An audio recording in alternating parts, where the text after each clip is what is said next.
Isang livestream reaction video ang ginanap kaugnay ng engranding photoshoot at selebrasyon ng kaarawan ni Beyonce, isa sa mga personalidad ng Team Kalingap. Sa pagbubukas, pinayuhan ng host ang lahat ng taga-suporta na maging kalmado at huwag magpadalos-dalos sa mga emosyon. Ipinunto niya na sapat na ang paghihintay dahil may mga paparating pang update mula kay Kalinga Prab at Kuya Val Santos Matubang kahit pa minsan mahina at malabo ang koneksyon. Pagkatapos nito, hinimok niya ang mga manonood na patuloy na suportahan at mag-subscribe kina Kuya Val Santos Matubang, Tade na Vlog Kalinga Prab at iba pang miyembro ng Team Kalingap. Pinuri rin niya ang Kalingap Reactor Sovianzi Girl na nagbigay kulay sa nasabing kaganapan. Tinawag ng host na isang makasaysayang pangyayari ang ginanap na photoshoot ni Beyonce. Ayon sa kanya, ito ay tatatak sa puso at isipan ng mga solidong EDC fans dahil hindi ito basta-bastang event. Maraming nagulat na tuwa nang makita ang sneak peek ng mga larawan na unang ibinahagi ni Mr. Christian, isa sa mga photographer ng ALM. Inaasahan nilang magkakaroon din ng full video, hindi lang mga litrato, upang mas makita ang kabuuan ng preparasyon at saya. Ikinuwento rin na napakaganda ni Beyonce sa kanyang mga suot na gown, tinatayang 5 ang ginamit na may konseptong mala fairy tale. Isa sa mga pinakanapansin ang kanyang red gown na umani ng papuri mula sa mga fans. Ang buong photoshoot ay ginanap ng matagal at ayon sa host, mararamdaman sa mga larawan ang tunay na kasiyahan ni Beyonce. Lubos na pinasalamatan ng mga sponsors at taga-suporta na walang sawang sumusuporta kay Beyonce at sa EDC. Marami sa kanila ang naglaan ng malaking oras at sakripisyo upang makadalo. May mga bumiyahe ng higit sa 10 oras at may ilan pang galing sa ibang bansa para lamang saksihan ang espesyal na araw. Binati ng host si Beyonce ng Happy Birthday at pinaalalahanan siya na manatiling maganda, mapagpakumbaba, sexy at in love. Dagdag pa rito, pinayuhan siyang maging matatag sa kabila ng mga bashers na patuloy na bumabatikos. Para sa host at mga fans, mas nangingibabaw pa rin ang suporta, pagmamahal at kasayahan kaysa sa anumang negatibo. Sa pagtatapos, iniwan ng host ang tanong, ano ang masasabi ninyo tungkol sa photoshoot at birthday celebration ni Beyonce na bahagi ng Team Kalingap? Ipinahayag ng nagsasalita ang kanyang kasabikan, paghanga at pasasalamat sa mga sponsor, fans at supporters. Mahalagang punto 1. Pagbati at paalala. Binati ng vlogger ang lahat at pinayuhan ng mga supporters na huwag masyadong mainit ang emosyon, kundi maging kalmado habang naghihintay sa mga update ni Kalinga Prab at Kuya Val Santos Matubang. Paalala rin na patuloy na suportahan at i-subscribe ang mga Kalingap vloggers. 2. Photoshoot ni Beyonce. Isa itong espesyal at engranding photoshoot para sa kaarawan ni Beyonce.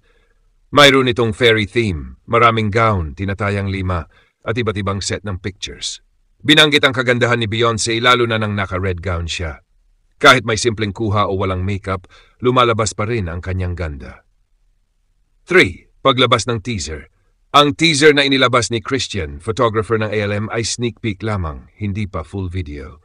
Umaasa ang mga fans na magkakaroon ng 3-minute or more video para mas makita ang excitement ng event. Nabanggit din ang karakter na Marimar bilang playful na reaksyon ng mga fans sa tema ng photoshoot. 4. Pagbati at pasasalamat. Malaki ang pasasalamat kay Beyonce sa mga sponsors, lalo na sa mga solid EDC fans na hindi sumusuko at laging nakasuporta. Ipinakita ang tuwa dahil maraming tao ang dumalo sa birthday celebration kahit may mga nagbiyahe ng higit 10 oras at kahit galing pa sa ibang bansa.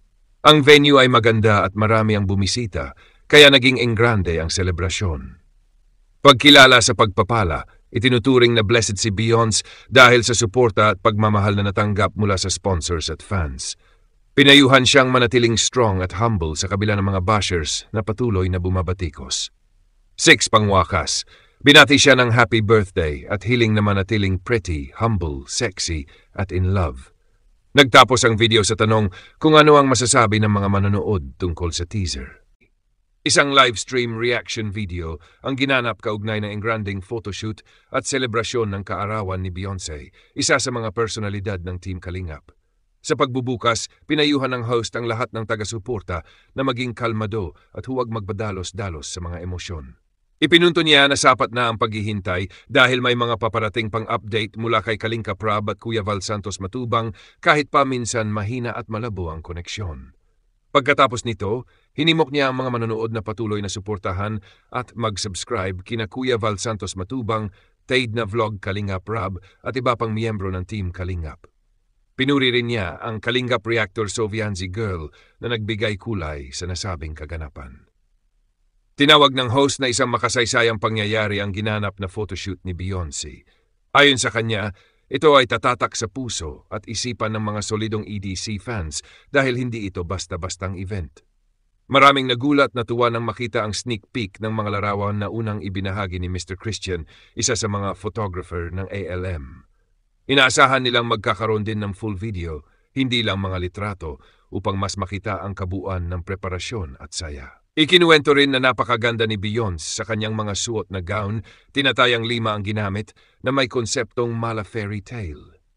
Isa sa mga pinakanapansin ang kanyang red gown na umani ng papuri mula sa mga fans. Ang buong photoshoot ay ginanap ng matagal at ayon sa host, mararamdaman sa mga larawan ang tunay na kasiyahan ni Beyonce. Lubos na pinasalamatan ng mga sponsors at taga-suporta na walang sawang sumusuporta kay Beyonce at sa EDC. Marami sa kanila ang naglaan ng malaking oras at sakripisyo upang makadalo. May mga bumiyahe ng higit sa 10 oras at may ilan pang galing sa ibang bansa para lamang saksihan ang espesyal na araw. Binati ng host si Beyonce ng Happy Birthday at pinaalalahanan siya na manatiling maganda, mapagpakumbaba, sexy at in love. Dagdag pa rito, pinayuhan siyang maging matatag sa kabila ng mga bashers na patuloy na bumabatikos. Para sa host at mga fans, mas nangingibabaw pa rin ang suporta, pagmamahal at kasayahan kaysa sa anumang negatibo. Sa pagtatapos, iniwan ng host ang tanong, ano ang masasabi ninyo tungkol sa photoshoot at birthday celebration ni Beyonce na bahagi ng Team Kalingap? Ipinahayag ng nagsasalita ang kanyang kasabikan, paghanga at pasasalamat sa mga sponsor, fans at supporters. Mahalagang punto 1. Pagbati at paalala. Binati ng vlogger ang lahat at pinayuhan ng mga supporters na huwag masyadong mainit ang emosyon, kundi maging kalmado habang naghihintay sa mga update ni Kalingap Rab at Kuya Val Santos Matubang. Paalala rin na patuloy na suportahan at i-subscribe ang mga Kalingap vloggers. 2. Photoshoot ni Beyonce. Isa itong espesyal at engranding photoshoot para sa kaarawan ni Beyonce. Mayroon itong fairy theme, maraming gown, tinatayang 5, at iba't ibang set ng pictures. Binanggit ang kagandahan ni Beyonce lalo na nang naka-red gown siya. Kahit may simpleng kuha o walang makeup, lumalabas pa rin ang kanyang ganda. 3. Paglabas ng teaser. Ang teaser na inilabas ni Christian, photographer ng ALM, ay sneak peek lamang, hindi pa full video. Umaasa ang mga fans na magkakaroon ng 3-minute or more video para mas makita ang excitement ng event. Nabanggit din ang karakter na Marimar bilang playful na reaksyon ng mga fans sa tema ng photoshoot.